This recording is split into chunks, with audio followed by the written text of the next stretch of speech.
Hi everyone, welcome to the Joyful Investors channel. In our Pride and Joy series, we'll be inviting financial practitioners and investors to come on our series to share their views on personal finance and investing topics and how they manage to find pride and joy in this process. Our special guest today is someone who has been investing in the stock market for over 15 years and has invested through the GFC in 2008 and the COVID crash in 2020. He has been sharing his investing experience via Dr. Well's blog, courses, and on various social media.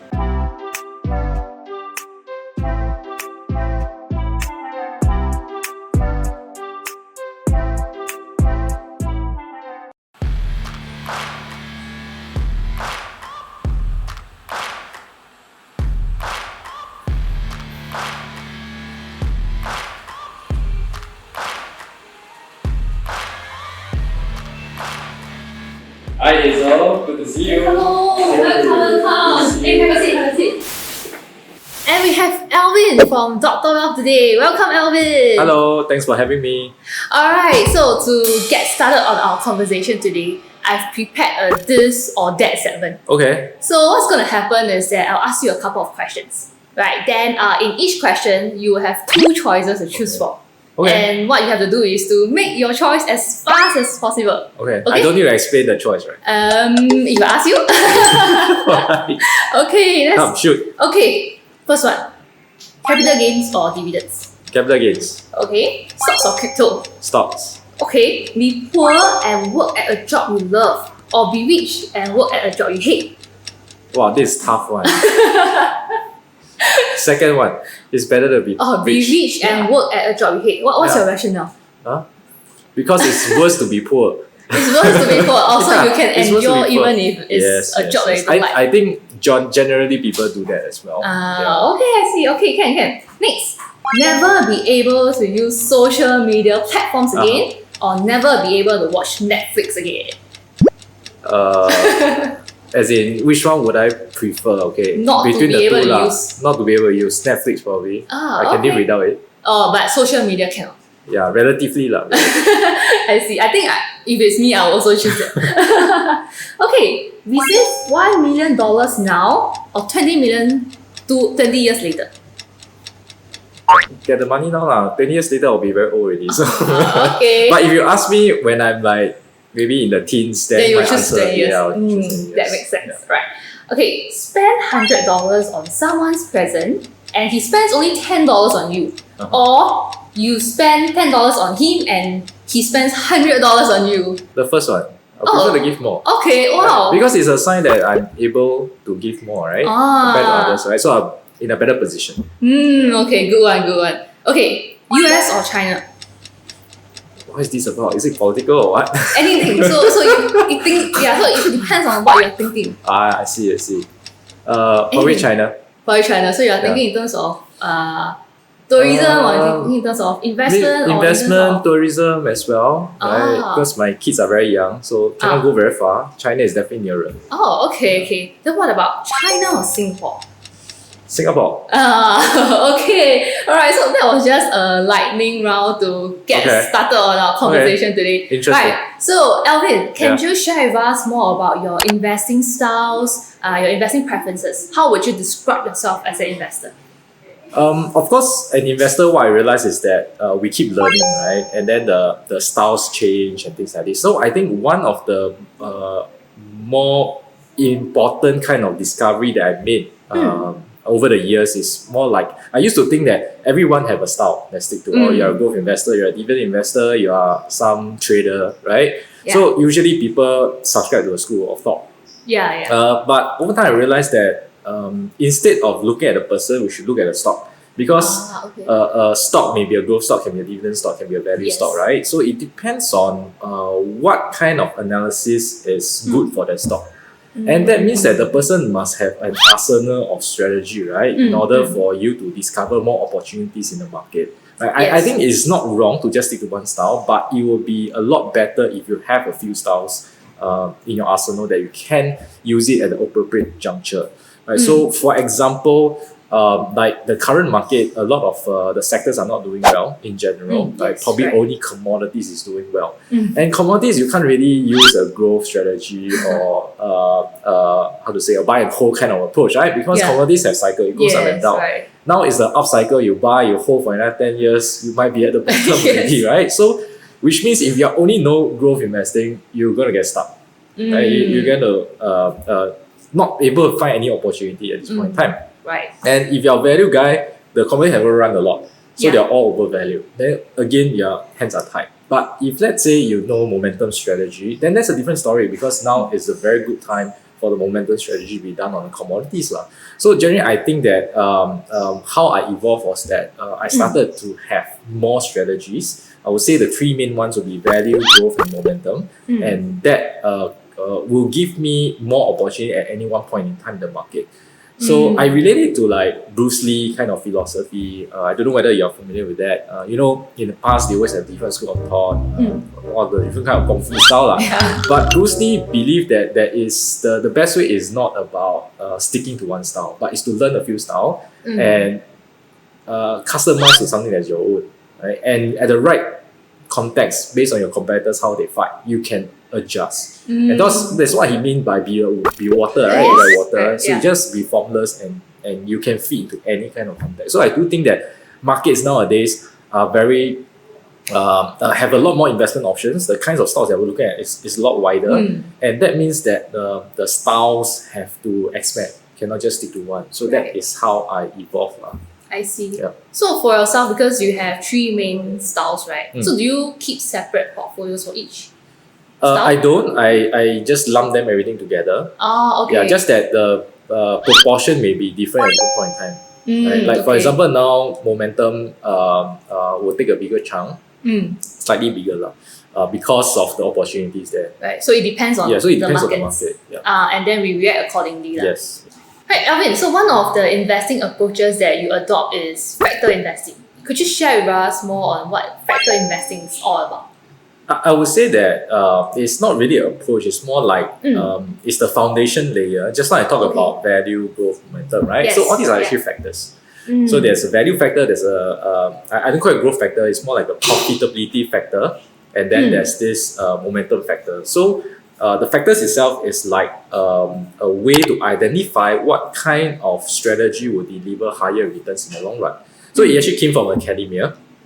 You have a bunch of researchers who are trying to prove or disprove certain investment theories. For example, it started off with value, right? People were doing a lot of value investing in those days during Warren Buffett days, right? Benjamin Graham's disciples, and they were doing well in the market. Yes. And then this academia were curious, right? Is it true that they can really beat the market, or is it just luck? So they want to go out and prove it with data. And what they do is they do a lot of back testing. Right, so using mathematics to see whether really true or not, right? It's not just based on hearsay, right? It's not just based on sampling biases or this guy, he practices very aggressively, he gets so much return, right? But it's just one sample size. Yes. So they wanted to test many portfolios and see whether is it true.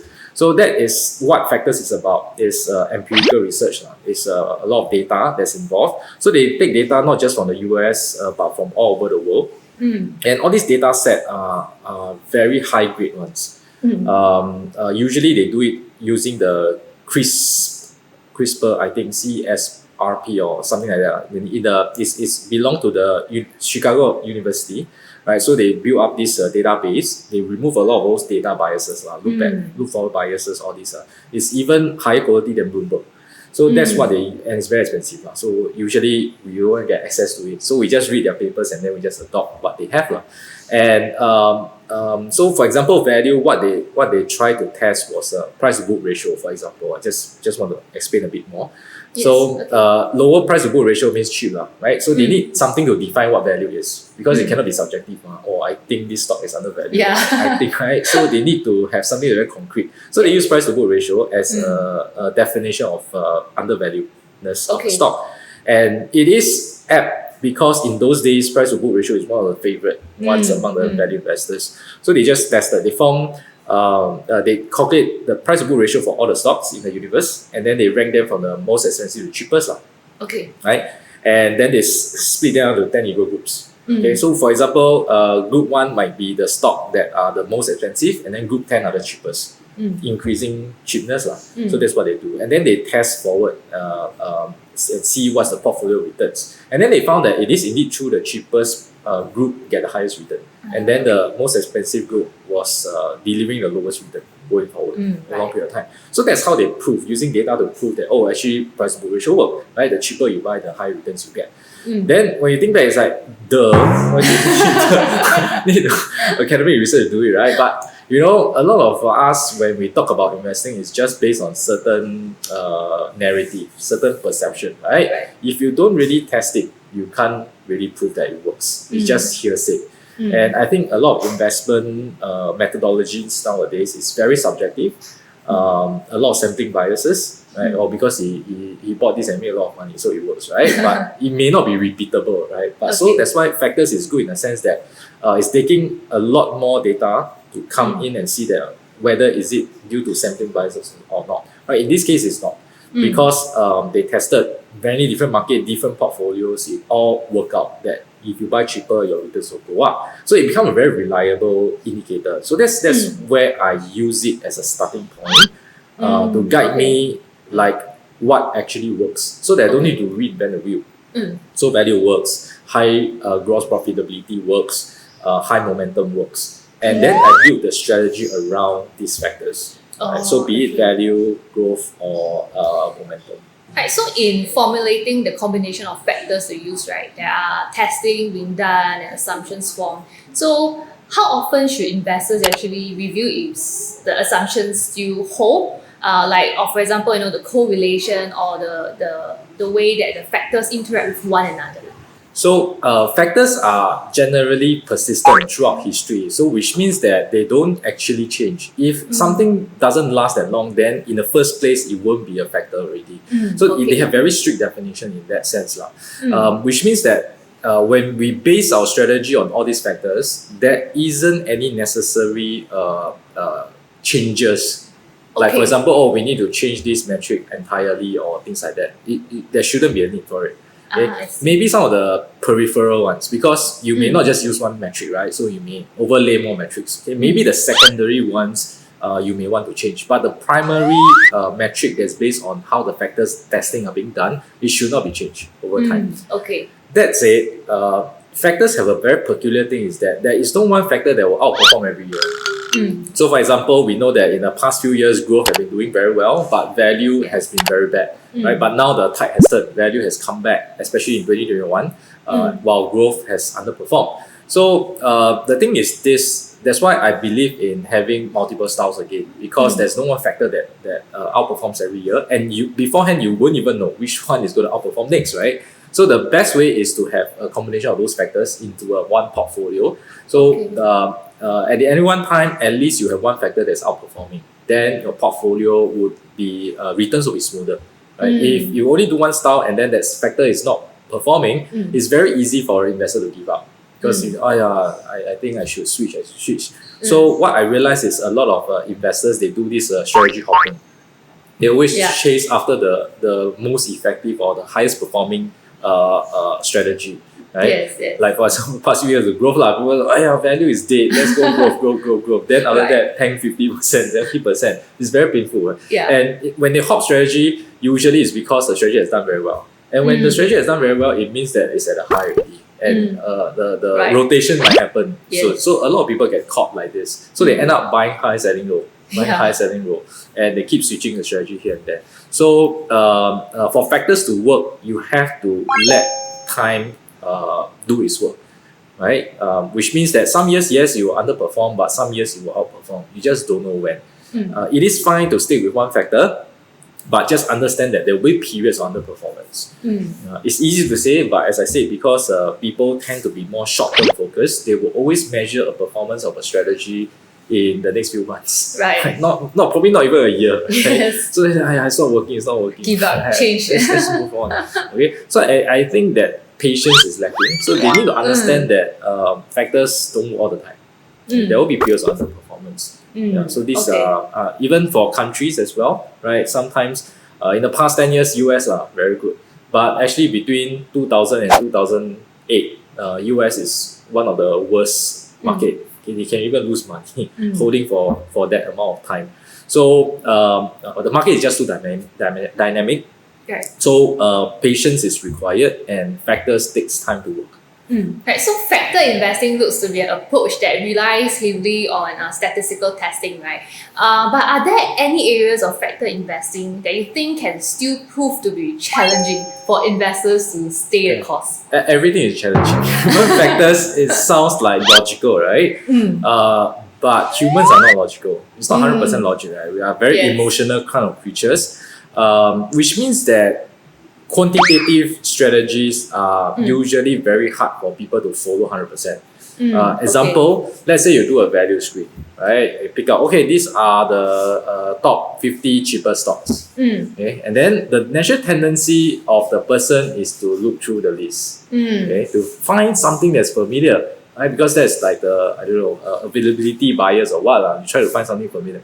Then when they look at the very cheap stocks, usually they're very small caps, unknown names, right? And they'll feel very uncomfortable, right? They'll doubt, sure or not, I'm not supposed to buy all these stocks, right? Yeah, undervalued, but they are value trap, blah blah blah blah. All the stories will come in, even though data prove that it works, right? So it is very challenging for people to do factors when it comes to the quantitative side.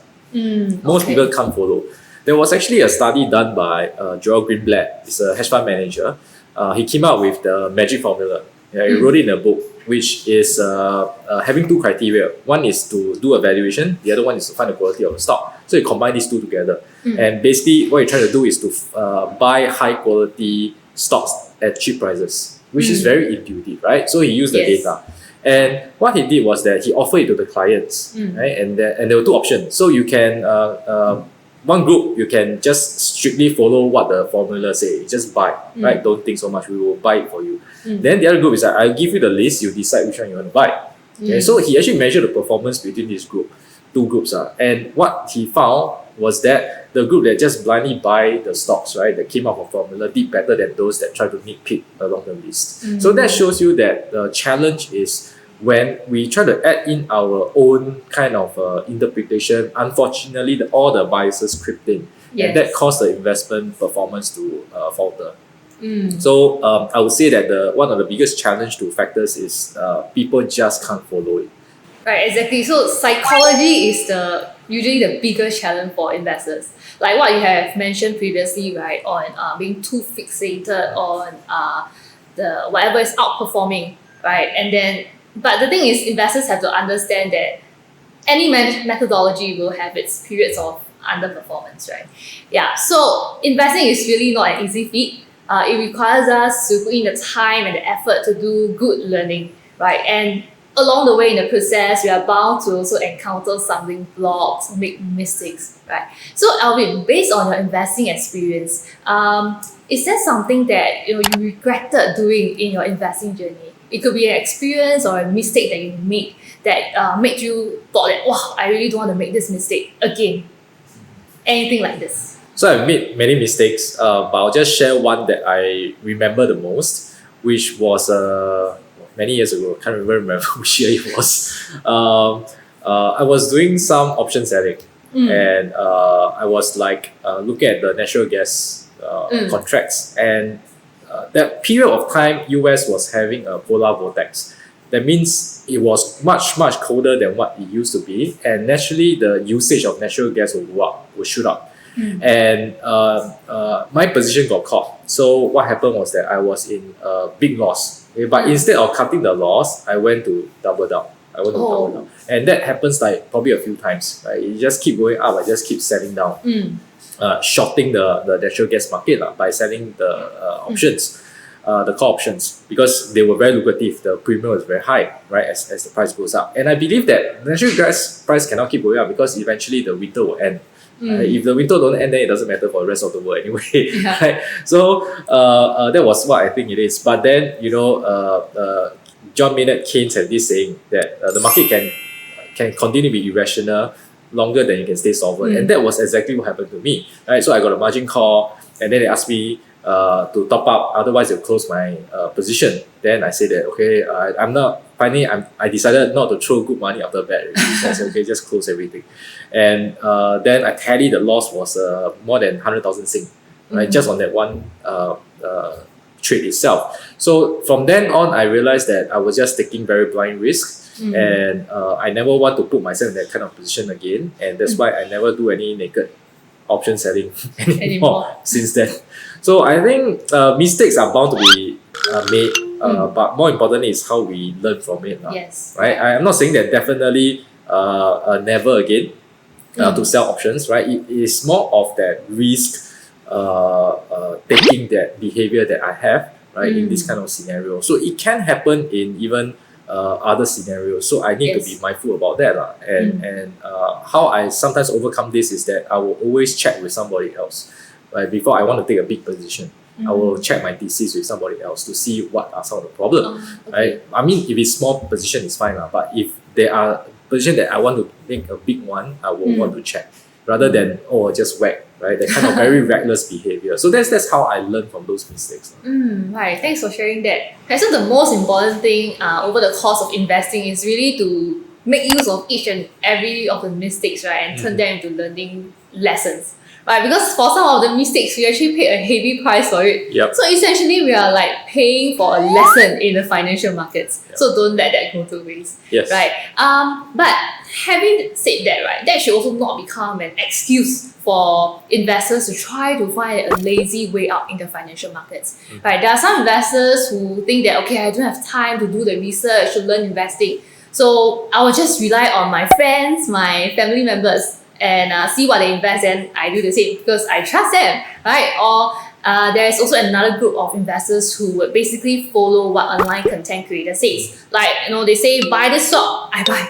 Or they say, sell now because the market is crashing, I sell now, right? So actually, I also have heard around from some people around me who say that, I'm actually not interested in contents that teach the knowledge. I just want content that tell me directly what to invest right now. Stock tips. Yes. Right. So on this issue, what are some of your views, Alvin? I see this very common among a lot of the people who attend my classes or even on some webinars that I do. So people always want a fast way to make money, and I have an interpretation of it, but I don't have any proof whether is it true or not. Okay, to analyze this behavior, I think generally people like the thrill of that investing, so it's almost like a gambling kind of activity. When they ask for stock tips, they don't want to go through the analysis of this, right? They just want the feeling that I can punt, I can make money. It's as good as buying lottery. Just that they do it in another format that is in the stock market, and that's why they keep doing all these stock tips. And I believe that generally majority of the people are rational, even they do all this stock tip punting, right? Majority of money are probably handled by someone else, right? Invested with some professionals, or they may have a property or this kind of thing. That means they are well diversified. They're just taking a small part of that money, right, for that punting purposes. So I see them more like really just to scratch the itch of gambling. Okay, but to them maybe they make themselves believe that they're investing, but actually they are still seeking the thrill of gambling. And that's why they go out and look for stock tips. The people who are really interested to invest their own money, they will generally tend to focus more on the methods. They will focus more on the know-how, right? That's what they want to learn. So I do think that there are people like this, just that there are few and far in between. So majority, unfortunately, treat the stock market as a game, as a casino. So today, right, if let's say you are out with a friend, perhaps you haven't met him for some time now, and then he tell you, hey Alvin, I watched a couple of your YouTube videos, and I watched that one on factor investing, but I don't want to learn about factor investing. I just want to know what to buy. How will you reply him?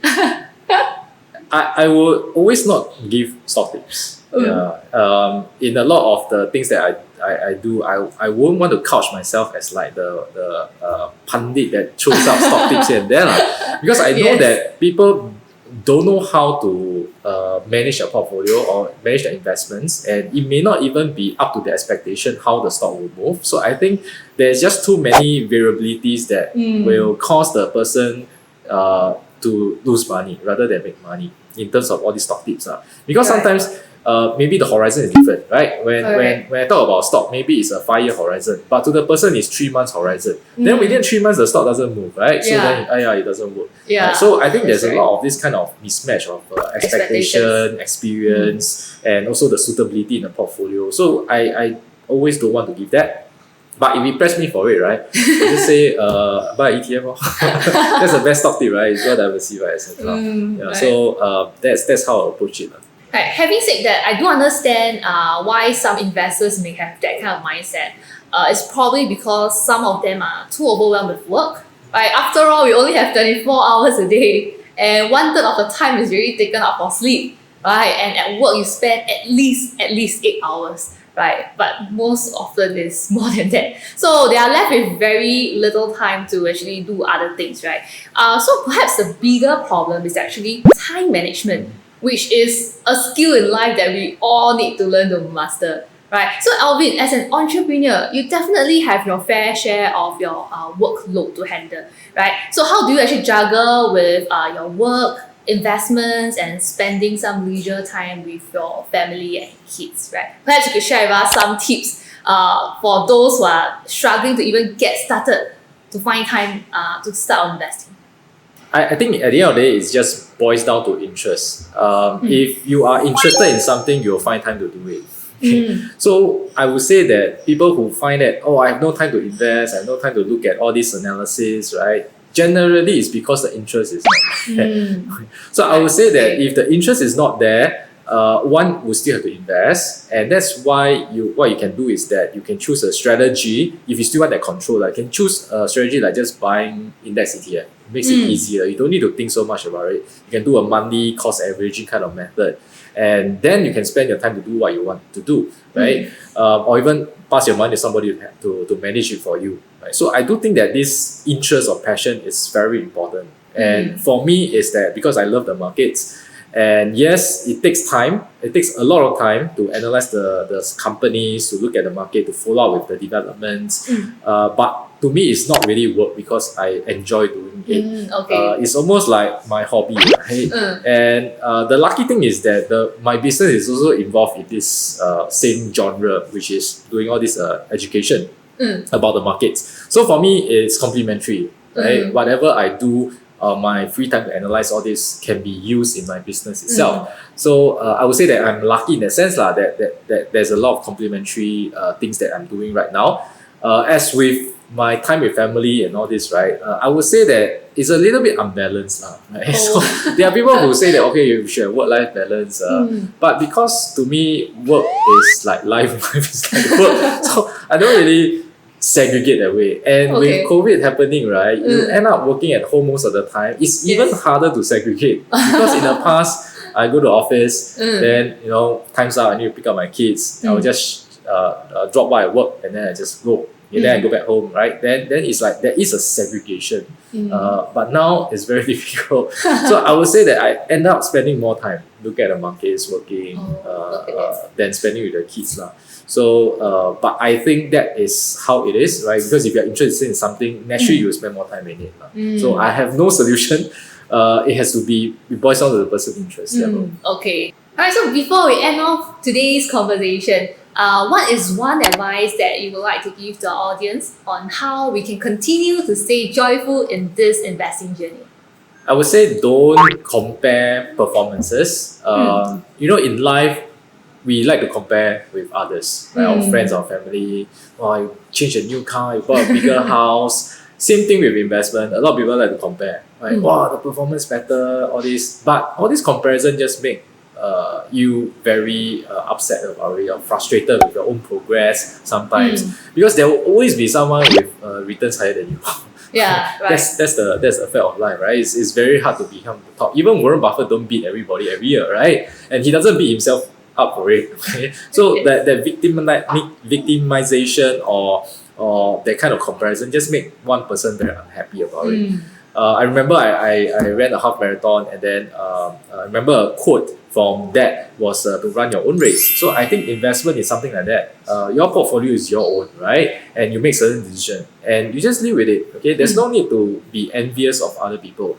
and you just keep learning, you just keep going, and you try to improve yourself. So it's more like your own kind of development than trying to compete with the rest. So that is what I think can at least make one person more focused about his own portfolio rather than keep worrying about things and make himself or herself very unhappy about it.